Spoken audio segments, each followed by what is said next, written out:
Are the Bengal ফাইলসের trailer লঞ্চে বাধা, trailer লঞ্চের অনুষ্ঠান বন্ধের অভিযোগ। বিলাসবহুল হোটেলে ট্রেলার লঞ্চে বাধার অভিযোগ, রাজ্যের বিরুদ্ধে অভিযোগ পরিচালক বিবেক অগ্নিহোত্রী।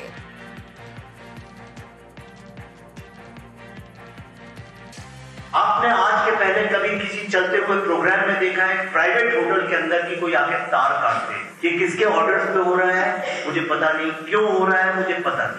कोई भी ऐसा व्यक्ति जो भारतवासी है, बंगाली है, इस ट्रेलर को देखने के बाद भारत के उस अनकवर्ड ट्रूथ के बारे में जानेगा। कौन है वो लोग जो चाहते हैं कि इसको कोई ना जाने। हमारे ऊपर मल्टीपल FIR लॉन्च की गई है, सारी परमिशन हुई है, उन्हीं के कहने पे ये लगा है।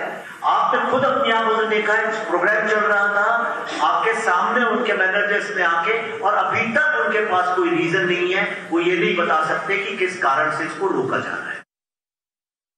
বিভেদমূলক বিষ ছড়াতে এসছেন আপনার ওই পচা ভিডিও নিয়ে, বাংলাকে কলুষিত করতে চাইছে। ওকে বলুন আগে গুজরাট ফাইলস করে আসতে, ওর দম বুঝবো। ওকে বলুন আগে মণিপুর ফাইলস করে আসতে, ওর দম বুঝবো। ওকে বলুন ইউপি ফাইলস করে আসতে, ওর দম বুঝবো। এই বিবেক অগ্নিহোত্রীকেও অবাঞ্ছিত ঘোষণা করে বাংলা থেকে বার করে দেওয়া উচিত। বিবেক অগ্নিহোত্রী বিবেকটা কি বিজেপির বিবেক?